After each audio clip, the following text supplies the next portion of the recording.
मनीष, शांति बहाली जो है वो जरूरी है, तब तो रिकंस्ट्रक्शन की बात होगी, रिहैबिलिटेशन की बात होगी।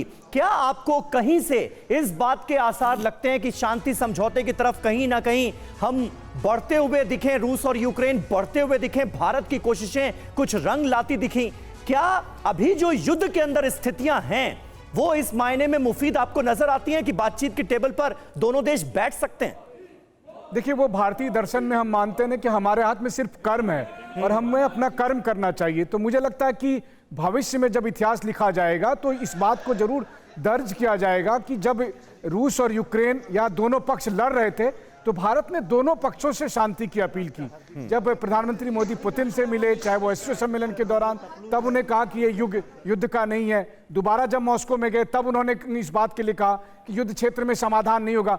मुझे पूरा यकीन है कि अभी जब थोड़ी देर में प्रधानमंत्री मोदी और जेलेंस्की की मुलाकात होगी तो प्रधानमंत्री मोदी उनसे भी इंसिस्ट करेंगे इस बात के लिए कि हर हालत में यूक्रेन को बातचीत के टेबल में आना चाहिए। लेकिन जो आपका सवाल है, क्या बातचीत होगा? हरगिज नहीं होने वाला है। वो इसलिए क्योंकि अब तो प्रेसिडेंट पुतिन ने भी कह दिया, जो पुतिन पिछले कई महीने से ये कह रहे थे कि रूस बातचीत के लिए तैयार है, यूक्रेन बातचीत नहीं करना चाहता, लेकिन कुर्स्क में यूक्रेन की सेना के घुसने के बाद उन्होंने साफ तौर पर कह दिया अब कोई बातचीत नहीं हुई।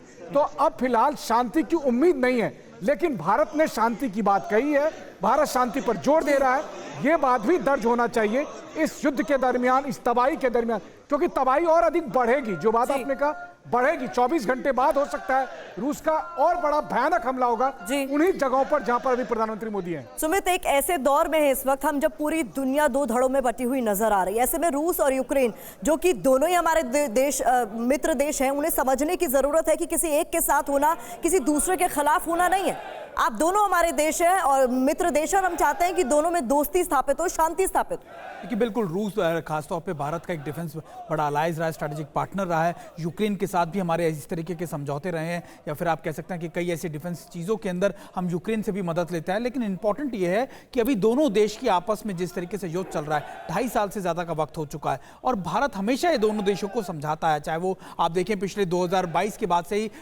भारत के कई डेलीगेशन ने मुलाकात की। खुद यूक्रेन के जो डिप्टी फॉरेन मिनिस्टर है वो भारत आ चुके हैं, प्रधानमंत्री मोदी कई बार जेलेंस्की से मिल चुके हैं, और इसी तरीके से रूस के साथ भी। तो ऐसे में एक ऐसा निष्क्रिय, एक ऐसा प्लेटफॉर्म निकले जहां ना सिर्फ दोनों देशों के साथ भारत की न्यूट्रल अप्रोच हो, बल्कि ये भी कि दोनों देशों को मिलाने के लिए, उनको साथ बैठाने में भारत किस तरीके से महत्वपूर्ण भूमिका निभा सकता है, वो सबसे एक इंपॉर्टेंट एस्पेक्ट होगा। और भारत ये करके दिखा रहा है। भारत ऐसा कहता नहीं है, भारत ऐसा करके दिखा भी रहा है। भारत यूक्रेन से भी बात करता है, रूस से भी बात करता है, दोनों के देशों में जाता है, उनको एक तरीके से साझा प्लेटफॉर्म देता है कि आप बातचीत कीजिए, इसको रिजॉल्व कीजिए। बिल्कुल सही बात है। एक बार फिर अपने दर्शकों को यूक्रेन की राजधानी कीव लिए चलेंगे, जहां से थोड़ी देर पहले की ये तस्वीरें, प्रधानमंत्री नरेंद्र मोदी जब भारतीयों से मुलाकात कर रहे थे, वो तस्वीरें भी हमारे सामने आई। विपिन चौबे हमारे साथ मौजूद हैं। विपिन, यूक्रेन में मौजूद भारतीयों और यूक्रेन के लोगों, यूक्रेन के सिटीजन्स को क्या उम्मीद है प्रधानमंत्री नरेंद्र मोदी के इस दौरे से?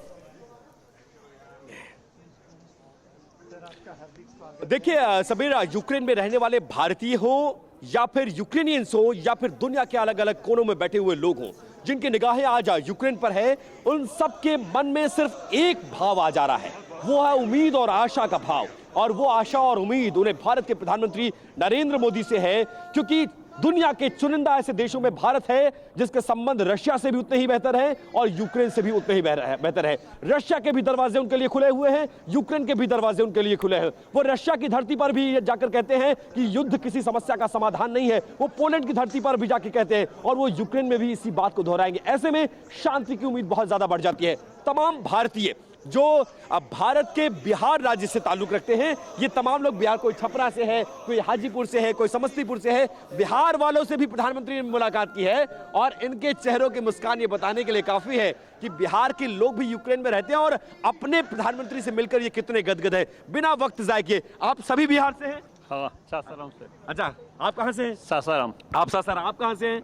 मैं भागलपुर। आप भागलपुर। आप कहाँ से हैं? छपरा। छपरा। आप कहाँ से हैं? खगड़िया। आप कहाँ से हैं? छपरा। तो क्या मुलाकात, क्या बातचीत हुई है, बताइए जरा। बातचीत यही हुई कि उन्होंने कहा कि ओम शांति। हाँ।